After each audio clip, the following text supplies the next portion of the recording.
Fox News is committed to following education in Baldwin County. And today, representatives in the Baldwin County School Board and the newly formed Gulf Shores School Board met for a second time to talk about the breakaway.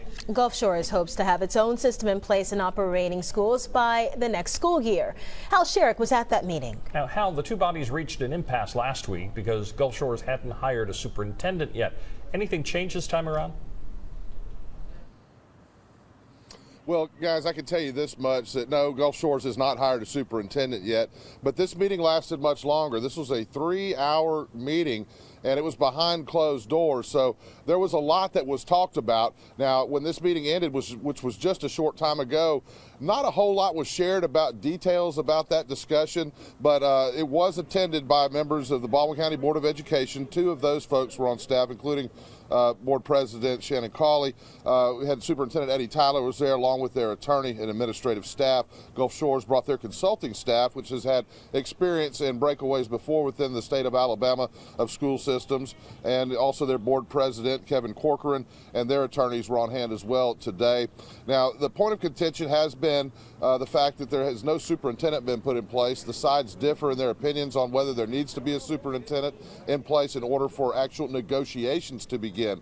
Now, we did find out after this meeting that there are still a lot of hurdles to overcome.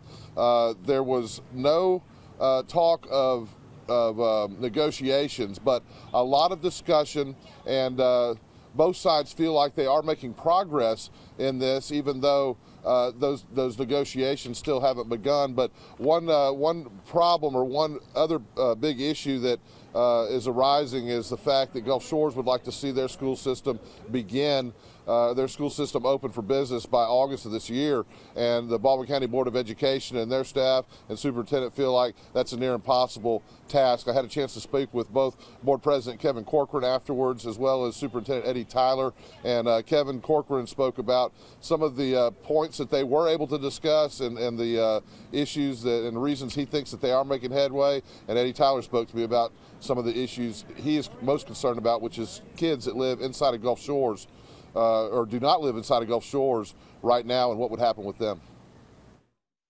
We discussed a lot of specifics. We discussed a lot of things to go on, and we let the CFOs just talk to exchange information. And they came out and said, we'll answer any question you have. And that's just great cooperation. We think it went well. Right now, to me, it's the students that do not live in incorporated city limits. What I do with them, I need a start date that is more comfortable to my board and to me. I think if we can settle on a start date, then everything else will just work its way out. And so progress and discussions, but no negotiations yet. There is another meeting scheduled for next week, as I have been told. Will be on February 8th at 1:30. So we'll see if we can get any more progress at that point. Reporting live from Baldwin County, Hal Sherrick, Fox 10 News.